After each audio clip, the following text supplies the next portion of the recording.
Hey everyone, this is Brett DN here, and so today I'm going to be doing a couple of things on the truck here. I'm going to be doing some SeaFoam flushing in the oil. And why am I doing that? Well, it's not to say that the oil is dirty, it's just that I'm preparing the engine for doing some modifications with the oil cooler and all that, and I just want to make sure everything's all flushed out.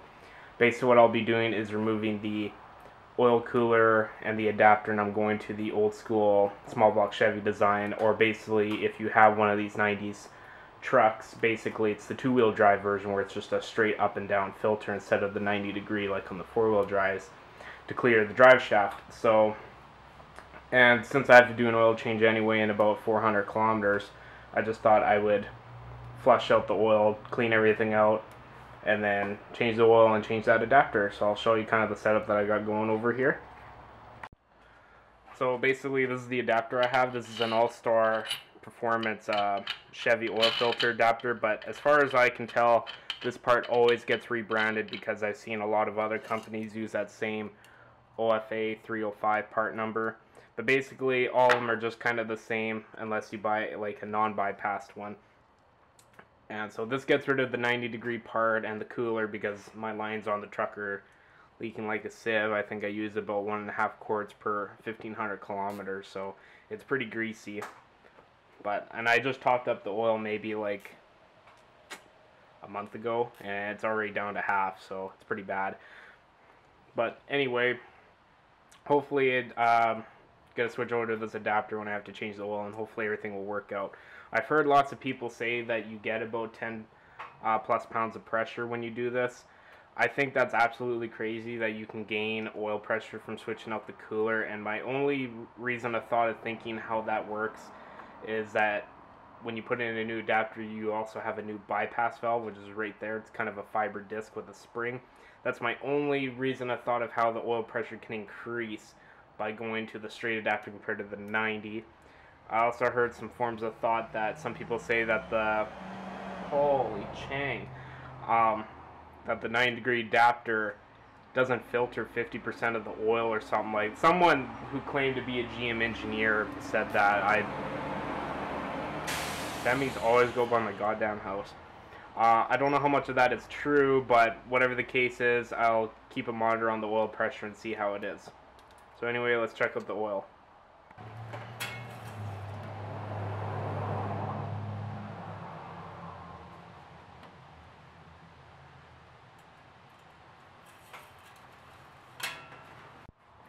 So basically this is the oil color I have right now.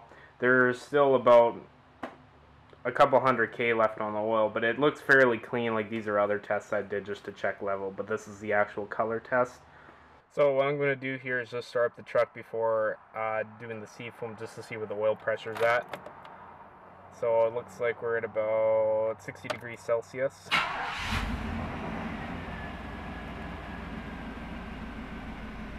We're just... Here, let me get that in focus there. We're just dipping below 275 kilopascals, which I have no idea what that is in PSI. I'll have to convert that. That's at 60 degrees. Alright. Okay, so I'm going to add the friggin' SeaFoam right now. Take the oil cap off here. So basically, like I said, I'm going to do that 1 fluid ounce to 1 quart of oil kind of deal. So for these small block Chevys, that'd be 5 quarts, so that'd be 5 ounces of SeaFoam. Okay, I got an actual ounce measuring cup here, so I mean it's not rocket science, but I like to be exact though. It's just my kind of thing.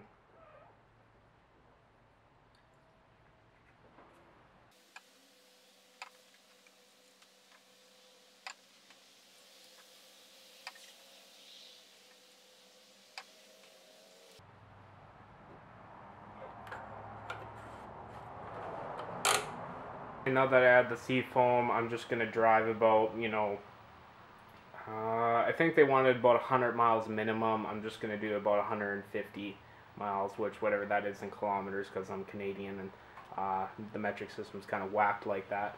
But anyway, so it's added. I'll, keep monitoring the oil pressure, see if it increases or decreases. This truck has about 274,000 kilometers on it, which whatever that is in miles, which I'll put that in the video. The truck really has no issues or whatever, but just thought I'd do it since I had such good success in the Nova. And then basically when it's time to change the oil, then I will change that oil filter adapter. So, hope you liked the video. Please remember to like, comment, and subscribe.